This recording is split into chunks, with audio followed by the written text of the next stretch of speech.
Wow. Wow. You know, I have to tell you, as bad as Smackdown is, because I shut it off like, I think 40, or 50, what time is it? Yeah, around like 40, 50 minutes early tonight. After Cody Rhodes' segment, I shut off Smackdown. The reason why is because, again, like Raw, we're a week away from Mania, and I'm having to shut the show off because it's that bad. A week from Mania, and I'm shutting off Raw and SmackDown consecutively because of how bad the product is. The announcers seem tired and nonsensical, and they don't care about what the heck is happening because no one cares about this garbage. Pat McAfee on Monday sounded tired out of his mind. He sounded like he didn't give a crap about what was happening. Joe Tessitore tonight sounded like someone died. He sounded so depleted, so defeated, so unenergized. He didn't care. Wade Barrett didn't even have his usual energy tonight. You know, it's over. The ticket prices. Look at this graphic. I've been meaning to show you guys this screenshot. I put it on a community post earlier to show you this because for months, I've been telling you guys that the product sucks. Triple H is a bad booker. No matter what good moments they have, they will always be offset by the garbage and the bad booking that follows those great moments. Examples would be the New Day heel turn. Cody Rhodes finally getting his championship at Mania 40 in night 2. The Rock, returning after Mania last year and, having that segment with Cody Rhodes. It's gone nowhere. Nowhere. John Cena's heel turn. Good moment, gone nowhere. Why? Because the feud and the build-up for him and Cody Rhodes has had nothing but one good promo segment in 5 weeks. That is exactly what I've been telling you. The ticket prices. You now are at, for the whole stadium to be filled out, you need 60K seats. In night 1, you have 48,000 or 49,000 sold. In night 2, you barely have 50K. So 1/6 or 1/5 of the audience are just missing out. They're not even showing up to the stadium. They don't even care. Nobody cares. You can blame it on the pricing. You can blame it on whatever you want, but the bottom line is the product sucks right now. It sucks. No one cares about this garbage. Look at this Mania card. There's no real Mania matches. Chad Gable versus Rey Mysterio. Or El Grande Americano, whatever you want to call him, versus Rey Mysterio. That's not a Mania match. That's a Raw match. Drew McIntyre versus Damian Priest. That's a SmackDown match. You know what I mean? Randy Orton versus whoever. Because I shut it off early, so they might announce this match later, but I don't even know who it is, and I don't care. Randy Orton versus whoever for nothing is a SmackDown match. It's ridiculous. Jade and Naomi is a SmackDown match. Charlotte and Tiffany has been poorly built. It is a SmackDown match. Jay versus Gunther is literally a Raw match. We've seen it on Raw twice, and we also saw it at Saturday Night Main Event. It's a Raw match or a Saturday Night Main Event match at best. It's over. Roman versus Punk versus Rollins. Hear me out on this. This is a January 6th Netflix premiere episode match. That's what this is. Because the match is for nothing. Nobody cares. The story and the build-up for it has been atrocious. And no one's even showing up. That's it. This match is only built off of star power. That's all you have. That's all you got. There's no real animosity and no real story between these three. Have they had any segment similar to the Cody and Cena segment where it was just the competitors in the ring arguing with each other, ranting at each other, and actually cutting deep in promo segments that were engaging, entertaining, and just absolutely amazing? They haven't had any of that. Any of it. In what world, in a feud with Rollins, Roman, and Punk, and you mean to tell me that Cody Rhodes has cut a more engaging promo in this Mania build than all of those three men combined? It's Dr. Libations who stinks on the mic, and even he has a more engaging promo than all three of these men in this Mania build. And you mean to tell me that everything's okay? It's a joke. This Mania season sucks. SmackDown tonight was atrocious, and these segments are all garbage. Mania has no real matches. They're all Raw or SmackDown matches. We just saw Io versus Rhea twice on Raw. We've seen Bianca versus Io before on Raw last year. It was a great match, but we saw it already. Everything is a Raw or a SmackDown repeat match. There's one match that matters, and that is Mania main event worthy. It is John Cena versus Cody, mainly because Cody has the belt, and mainly because it's John Cena's final Mania. That's it. Everything else is a disaster. It's a disaster. I don't even care about what happened on SmackDown tonight. We're going to continue to call out this garbage, because for months, everyone's been saying, oh, well, you're just hating, man. You're just critiquing. What are you talking about, bro? You're such a hater, man. See that you be hating, bro. You're never happy with anything. You just be hating. Stop crying. You know why I was hating or quote-unquote hating? It's really critiquing it. It's truth-telling. The product sucks. The numbers show it. And everyone sees it. Everyone sees it. Triple H lies. Cody lies. Gunther lies. Randy Orton lies. But the numbers don't lie. We're seeing it in front of our faces. The viewership is down by millions in WrestleMania season, and your viewership is declining. In WrestleMania season, and the fans are complaining more. In WrestleMania season, and the intrigue and the hype for Mania has gone down. In Mania season, and fans aren't showing up to the stadium for Mania. It's over. It's over. It's done. I don't want to ever hear anyone complaining about me, quote unquote, hating or anything like that ever again. Because it's not hating if it's truth telling and we're seeing it in front of our faces. It's simple as that. So for months and months, while people said I was bashing and doing all this other stuff, and now look, the proof is in the pudding. You're seeing it in front of your face. The truth has been told for months, and now you're finally seeing it. Now all of a sudden, the fans are all in agreement that this Mania sucks. All of a sudden, wow, what a shocker. We've been seeing this for months now. Everyone should have known this a year ago. Once Cody took that belt and Triple H announced this quote-unquote new era and all this garbage took place over last year's summer, which was atrocious. SummerSlam was good, but other than that, everything was garbage. And then you followed it up with Cody doing a nonsensical feud with Kevin Owens. Gunther's world title reign sucks. The women's IC belt and US belt mean nothing and are absolute just consolation prizes at this point. We'll talk about that in a second. And when you further on from that, all these feuds and stories and everything is just boring. It's all boring. It has no life because the segments are repetitive. The matches are repetitive. The tag team divisions are atrocious and feel non-existent. It's over. And I tried telling you guys this, and now you're going to see it next weekend. I can't wait for the generational rant that's going to be coming your way next weekend on both nights. You better get ready, because if this Mania stinks, which it's going to, obviously, good match. That's another thing. I'm so, dude, this is beautiful, because we're now finally seeing the fruits of what I've been saying, the fruits of the labor in a way. You know what I'm saying? I'm seeing the fruits of what's been said. You know what I'm saying? The truth has been set in front of our faces. We're seeing this garbage. You understand that? You know, I know people are saying like, oh, well, you know, if the matches are good, it saves the Mania. This is going to be a Mania 31 season where the build was iffy, but at least the match of the PLE was good. Guess what, buddy? No one cares if the matches are good when the matches are Damian Priest versus Drew McIntyre. When the matches are LA Knight versus Jacob Fatu. When the matches are Rey Mysterio versus El Grande Americano. When the matches are Stardust versus a washed up John Cena in the ring. That is the type of matches that we're getting. And you mean to tell me that these matches are going to end up being great? Stop.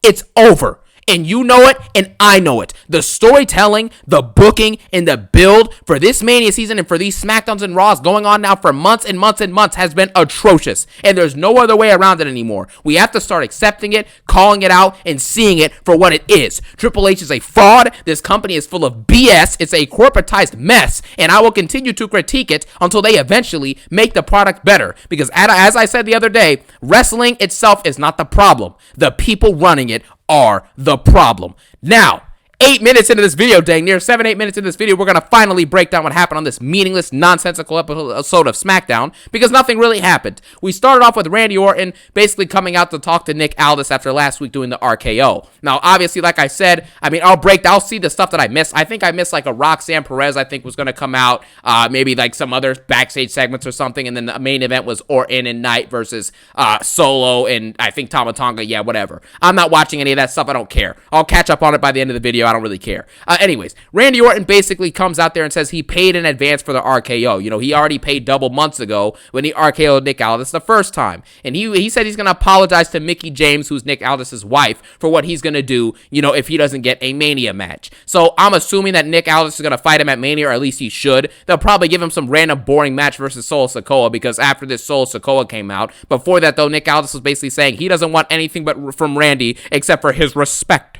Because I respect you. I need you. I love you. Like, come on, man. Everything is about respect and love and all this other nonsense. Come on. Then Solo Sikoa comes out and basically says, no one cares, Randy. We don't care about your Mania match because you're stuck in the past. Nobody cares anymore. And then I'm thinking to myself, I'm like, Solo, aren't you also in the past? You know, nobody cares about anything you're doing anymore. You were just a tribal chief, one of the bigger heels in the company for like the better part of a year. And now you're relegated to doing nothing jobber matches at the end of Smackdowns. That's all you got. You're nothing right now, man. It's sad to see it, but it is what it is. And then Randy Orton does the I can't even do it. It's like the can't even do it, bro. What the heck? Yeah. You know, the Tama Tonga thing. So he does that. It's funny. Then they brawl a little bit. LA Knight predictably comes out for the save. I don't care about this. The fact that LA Knight is a world championship talent and he's being, relegated to doing nothing feuds and nothing burger segments and promos is just embarrassing at this point. So I don't care about this. Then we move on to the women's tag team gauntlet. This was arguably the worst part of the night. Well, no, it's not. The Zelina and Chelsea Green situation is probably worse, but still, the women's division sucks. There's no characters anymore. You know, not that there really ever was. I mean, consistently across the board. You have all-time greats like your Stratuses, you know, your Nikki Bellas, you know what I'm saying? Charlotte Flair, Becky Lynch, you know what I'm saying? All those people right there. You know, obviously my favorites are going to be Becky, you know what I'm saying? Trish Stratus, those are my favorites. But either way, right? They had characters in the past. They had divas, people who actually had gimmicks. They had entertaining aspects about them. And now you have none of that. It's just a bunch of people who can either wrestle good matches or are bad at both matches and promos and have a bad entrance and are not over with the crowd. That's the case. You can apply what I just said to 85% to 90% of the women's division, dang near. It's a joke. You know, this whole gauntlet was just full of botches. It wasted like 30 to 40 minutes in the show. The crowd was dead for portions of it. They got hyped for others. There's nothing to say here. Lyra Valkyria and Bayley end up winning, even though the only legitimate tag team here, which is Katana Chance and Kaden Carter, who actually I think should have won. It should have either been them or B-Fab and Michin. But of course, neither of those teams win. Lyra and Bayley, who were just fighting each other on Raw for the Intercontinental Championship, end up winning this match. What sense does that make? None. And Liv Morgan, right, someone who had a great 2024, and quite frankly, I took Liv Morgan for granted. You know, at the end of the day, we're seeing what's happening with Rhea in the main event scene right now, and Io and Bianca, and I'm like, you know what? I took Liv Morgan for granted, because she wrestled pretty much consistently, and you know, on the mic, she's not good, but at least she's more entertaining than Rhea Ripley is. And on top of that, Liv Morgan's just better at her job of entertaining people. It's as simple as that. You know, we're all seeing it in front of our faces. So I took Liv Morgan for granted, and now, you know, instead of her getting a reward for her great year that she had, she's now going to get a meaningless women's tag team championship match versus Lyra Valkyria, who is an Intercontinental champion. Okay, here's the thing, because we're not done. Listen, this is a full-blown rant. You know what I'm saying? Enjoy the ride that C-Dax is taking you on. We're going to continue to ride this wave, you understand? Because at the end of the day, we have to acknowledge the garbage. Every single piece of the company that doesn't make sense. Every single aspect, every storyline, every match that doesn't make sense, we have to call it out in hopes of eventually getting a better product down the line. Now, anyways, Lyra Valkyria is an Intercontinental champion. The first ever women's, well, technically, I guess China was, anyways, Lyra Valkyria is the first Intercontinental women's champion of this era, okay? And you mean to tell me that she is relegated to doing a women's tag team championship match? How is that possible? You are the Intercontinental champion and you're wrestling tag matches at WrestleMania. And I'm supposed to believe that this guy, Triple H, is an amazing booker. You know, stop believing the lie. It's over. The former world champion from last year, she had the best year of any woman in the division last year. Any of them. Name any of them, she had a better year, just statistically and just, you know, what she did with her championship reign and the matches she won, etc. And you mean to tell me that same person follows it up 3 months after losing her belt, she's now wrestling a women's tag team championship consolation prize match at Mania versus the consolation prize Intercontinental champion in Bayley, who was just fighting for a WWE title at last year's Mania. It's wraps. Wrap it up. We're done. Moving on from this. Drew McIntyre comes out, and it's very apparent that his story is cooked. There's no story for him fighting Damian Priest. There's no reason. There's no real actual meaning or intrigue behind this. We've gotten 3 brawl segments and a video vignette. That's all we've gotten for this, and now it's a Mania match. For nothing. It's a Sin City street fight. It's a street fight. It's a street fight because I can't stop thinking about Punk. And now Drew McIntyre is just a full-blown jobber. He was talking on a podcast this week about, you know, what was he? Because he said, like, you know, what's called storytelling and promos and stuff like that are more important than the actual in-ring matches. Because that's how you make people care for matches. Well, what are you doing to make us care for this match versus Damian Priest then? Do you see what I'm saying? This company's just ran by a bunch of hypocrites, man. That's all it is. Oh, well, we know this. Yeah, we know what we're doing. Business is booming. We got this. The booking's so great. Triple H saved wrestling. Gunther's on a podcast this week saying Triple H saved professional wrestling. No, he didn't. Is this saving professional wrestling? Viewership down, profits down, ticket sales down, morale is down, fans are complaining left and right, the build sucks. Is this saving wrestling? Just constant glazing of someone who doesn't deserve the glazing. You understand? So it's just whatever with this point. Drew McIntyre beats up Damian Priest in a brawl segment. Damian Priest sits there and looks crazy at the camera, or looks crazy at Drew, and that's the end of this. Drew McIntyre gets back on the mic, hits Damian Priest again a couple times, then gets on the mic, and then, he just proceeds to say, you know, I'm going to beat you at Mania, I'm fully cleared, and I'm going to beat the heck out of you, man. I'm going to beat the crap out of you. Shut up. Shut up and get back to jobbing at this point. It's over. Drew McIntyre got pinned by Jey Uso. He got pinned by Jimmy Uso. He got pinned by CM Punk, who's washed in the ring. He's washed now. And he got pinned by Punk twice. It's over. Anyways, let me get Rey Phoenix versus Berto. This match was entertaining. I'm not going to lie. You know, there was cool flips and good selling and, you know, good aerial moves, good power bombs, all the kind of stuff you want in a match like this with 2 luchador-esque wrestlers, okay? Rey Phoenix is obviously a luchador, but Berto, I don't even know what he is. He's just super athletic and does some luchador moves. So that's all you got for that. But this was entertaining. Easily the best part of the night, the only entertaining part of the night, and that's basically all there was to this match. This is why I say, again, Mania having good matches means nothing. This Mania season is not saved because it has a good match here and there. That's not how this works. You understand that? If you want a good match at Mania so bad, just throw in Rey Phoenix versus like Penta or something for nothing. Throw in Rey Mysterio versus Chad Gable like you did. Throw those two in there for nothing. If you want good matches so bad, then just do a card full of that then. Put your best in-ring performers on the card and just have them go out there and fight. If that's all that matters is matches. Clearly, what matters is the storytelling in the build. Because Rey Phoenix and Berto can have this match tonight, and no one will care about it in a week. No one will care. Because there's no story, there's no impact, there's no character behind these two individuals. And it's as simple as that. So yes, the match was entertaining. I enjoyed it. This is a fun and solid SmackDown match for what it was. But is this good for anything long term? No. Because luchador wrestlers are relegated to doing the same thing that every other luchador does. Join the LWO or join Legado or job out to Ludwig Kaiser. And then we get Zelina Vega versus Chelsea Green, which again had a very weird ending. Zelina Vega, I think, hit the side of her head on the corner of the announce table, like the edge of the announce table, whatever the heck. And then they rolled her back in the ring, and then Chelsea Green lost by countout. Next week, we're going to get a 3v3 between Zelina and Katana and Kaden Carter versus the Secret Hervis. This is stupid. It's stupid. Nobody cares about this garbage anymore, man. And the crowd completely shut their mouths as this match ended because there was nothing to say. You understand? There's nothing to say. There's nothing to do about this. The crowd's just dead silent. They're like, wait, she went off a countout? How did that happen? You know, they interrupted the countout by one of them actually going in the ring, but yet somehow the countout still keeps going. It's over. It had a weird ending, a botched finish, botched moves, and it was only 5 minutes, thankfully, so it ended quickly, but Zelina Vega is done. Her theme stinks. The crowd's not connecting with her. It's over. It just is. It's sad because she does have some talent, but at the end of the day, if the booking's not good for you, the crowd's not resonating with you, you're not doing anything of meaning or value that's any good to make them resonate with you, and your entrance stinks, it's over. It just is, all right? We just have to be honest with this. I would not be surprised if Zelina Vega is released later on this year or something like that because this isn't working anymore. It's time to move on from this. And Chelsea Green's title reign, by the way, has been atrocious. Let's just get that out of the way. The fact that she's been U.S. champion and she's not on the card, and the IC Women's Champion is also not having a singles match on the card, it's done. Both of these mid-to-card titles are just consolation prizes.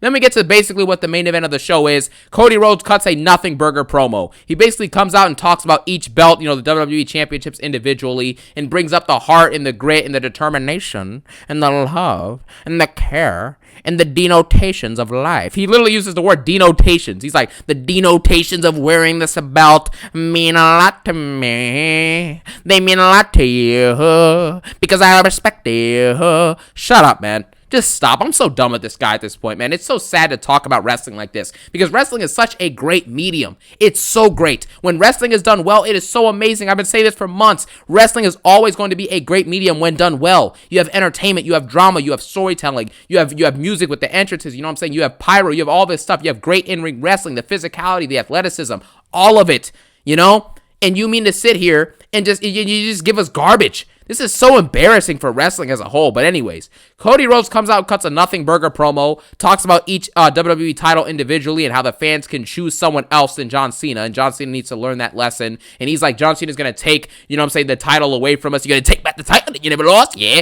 He's going to take back the title and they want to run away with it or whatever. And, Cody Rhodes is fighting to keep the WWE Championship with us, meaning him and the fans. Before he starts speaking, you get the Cody Rhodes, Cody Rhodes, shut up, we are bots, that's what you get. And honestly, this Cody Rhodes segment, I genuinely can't even remember what he was talking about outside of those key points. That's really all this was. He points to each title and he's like, I'm still champion. And you know what I'm saying? I'm not going to say your time is up, my time is now, because quite frankly, time is eternal or something like that. But until I'm done, you know what I'm saying? I'm going to hold this belt. And that's basically what he said. That's all it was. There's nothing really cool here. I thought that, showing the belts in the ring, each one individually was cool, and him talking about each one was cool. But quite frankly, there's nothing to talk about here. I mean, what is there to say here? What does this achieve? What does this do? He points at each belt and literally points at the WWE Championship and acknowledges the fact that John Cena is the best WWE champion of all time for the specific belt. He was pointing at the spinner belt, the OG retro belt. You get what I'm saying? That's just, I don't understand how he literally points that out, and this is someone you're fighting against next week. I just, what is the point of this? Are you going out there to glaze him and talk to us about how great John Cena has been? Or are you going to talk about the actual match next week? This is just so weird. It's like, what are we doing with this? And then Cody does a shout out to all the members of the WWE roster who challenge each other and make this company better. And he brings up everybody except for, like, you know what I'm saying, guys. I don't even think he brought up Rollins or Roman or any of the actual top guys, LA, not any of those people, the actual, like, great talents. He didn't bring up any of them. You know, he brings up guys like Sami Zayn and Kevin Owens and Rhea Ripley and Liv Morgan. I'm like, dude, stop. Stop. It's done. You understand? This is just stupid at this point. Cut a promo about the person you're wrestling. I don't care about the history of the title. Stop giving me a history lesson. Give me a promo. I mean, come on with this stuff. It's so dreadful having to get through this, but thankfully I shut it off early. But yeah, that was pretty much this. Now I've caught up on the stuff that I've, basically missed or that I didn't see after I shut it off. There was a match between Roxanne Perez and Tiffany Stratton. Tiffany obviously wins. So now Roxanne Perez, who got pinned by Jordynne Grace, I think like a month ago, and then got pinned by Kalani Jordan a couple weeks ago, and now she's been pinned by Tiffany Stratton. So basically Roxanne Perez is booked like a jobber, even though she's called the Prodigy. She's not over at all with the crowd. We're supposed to hear about how great she is and everything like that, but she can't beat anyone who's an upper card talent. So it's over. You can't even beat mid card talent in Kalani Jordan.